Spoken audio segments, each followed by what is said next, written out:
بسم اللہ الرحمن الرحیم اللہم صل علی سیدنا محمد وعلی آل سیدنا محمد وبارک وسلم۔ عزیز ساتھیو السلام علیکم۔ سیرت انفو میں آج ہم آپ کو انبیاء علیہ السلام کے کسب حلال کے بارے میں بیان کرنے والے ہیں۔ حضرت آدم علیہ السلام کھیتی باڑی کیا کرتے تھے۔ حضرت ادریس علیہ السلام کتابت اور درزی کا کام کیا کرتے تھے۔ حضرت نوح علیہ السلام نے لکڑی تراش کر کشتی بنائی جو کہ بڑھئے کا پیشہ ہے۔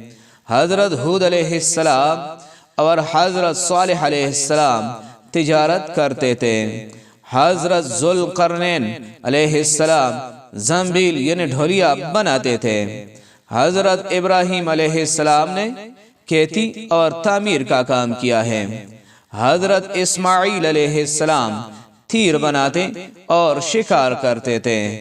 حضرت اسحاق علیہ السلام اور حضرت یعقوب علیہ السلام بکریاں چراتے تھے۔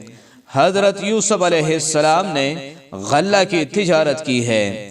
حضرت موسیٰ علیہ السلام نے کئی سال تک بکریاں چرائی ہے۔ حضرت ہارون علیہ السلام تجارت کرتے تھے۔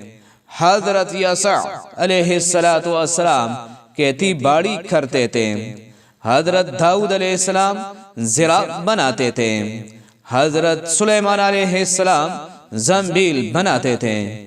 حضرت زکریا علیہ السلام بڑھئے کا کام کرتے تھے۔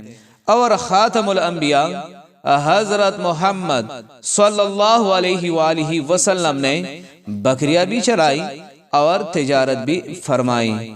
عزیز ساتھیو، سیرت انفو میں آج کا ہمارا موضوع اختتام کو پہنچا۔